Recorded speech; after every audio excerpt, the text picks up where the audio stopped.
Bugün sen kardeşimin hesabında oyun oynayır. Öz hesabıma elə girməmişəm.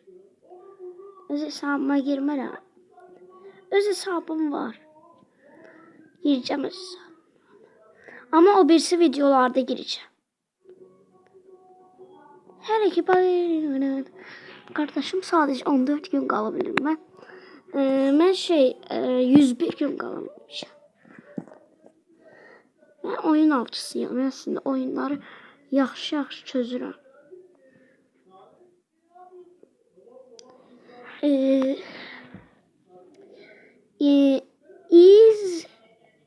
Neyse okumayacağım. Kardeşim bu kadar başarımı ediyor. Ben bunların yarısını eləmişəm. Burada bütün hamısını secret görevi də eləmişəm. Yaxşı şeyler eləmişəm. Özel odaya girmeye olur. Ben bir özel odaya girmiştim. Birisi orada küfür ediyor. Bakın söğüş. O demek ki söğüş. O sansürde çıktı.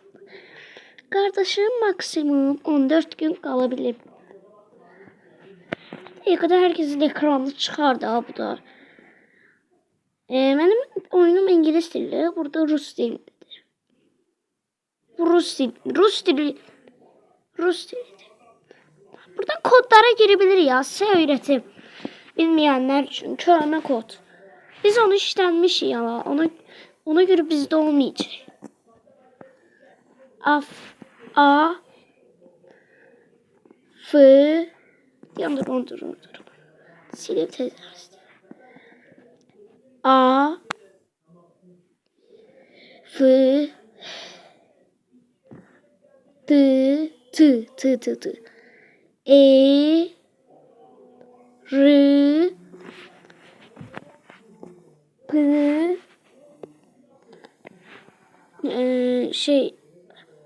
A R T Y After party yazırsınız bura.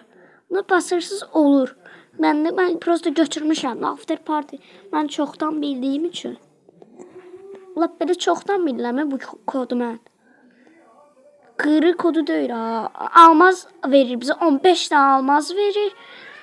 Evet, bir daha görev eləmişik. Oyunda Şükran güncelləməsi gəlib. Hinduşkalar gəlib oyuna. Hinduşka kesirik və ətlərindən yemək pişiririk. Sonra da belə işlər görürük də. Bura kasanı da aldım. Mənim gizli geçidim. Bir daha da gizli geçidim var. Onu da oyunda bazen biz burada gizembaç oynayırıq. De orada de ora. Orada gizem. Bir daha da bu taraflarda var.